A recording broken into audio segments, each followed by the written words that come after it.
పండుగలకో దావతులకో ఇంటోళ్ళు ఊరికి పోతే బస్ స్టాండ్కు తీసుకుపోతారు. బస్సు రాగానే కిటికీ కంచి సీట్ల దస్తీ వేసి సీట్లు ఆపుతారు. భార్య పిల్లలు అమ్మ నాయనల్ని బస్సు ఎక్కించి టాటా చెప్తారు. పైలంగా వండ్రి బస్సు దిగంగానే ఫోన్ చేయరు అని చెప్తారు. వాళ్ళ కీలు కాకుంటే రోడ్డు మీదకి వచ్చన్న ఆటో ఎక్కిస్తారు బస్ స్టాండ్ దాకా. జరెంత దగ్గర పట్ల అయితే వాళ్ళే బండి మీద తీసుకుపోయి దించేసి వస్తారు. ఊళ్ళ ప్రయాణాలు పోతే గిట్లా, మరి గా బయట దేశాలు పోతే?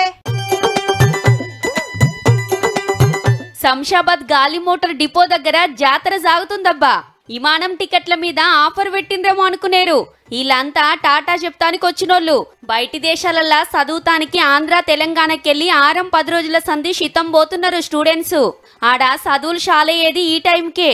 యూనివర్సిటీలల్లో సీట్లు దొరికి వీసాలు వచ్చినాక విమానం ఎక్కుతానికి శంషాబాద్ వస్తుంటే ఎనకంబట్టి అమ్మా నాయనలు, అవ్వాతాతలు, అన్నాదమ్ముళ్ళు, అక్క చెల్లెళ్ళు, చుట్టాలు, దోస్తులు ఇంకో 20 మంది వస్తున్నారట.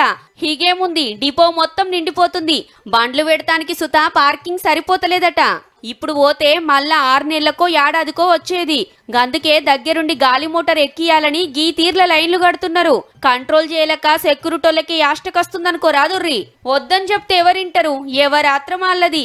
మనోళ్ళు విమానం ఎక్కుతున్నారంటే ఆ మాత్రం ఉంటది మళ్ళా.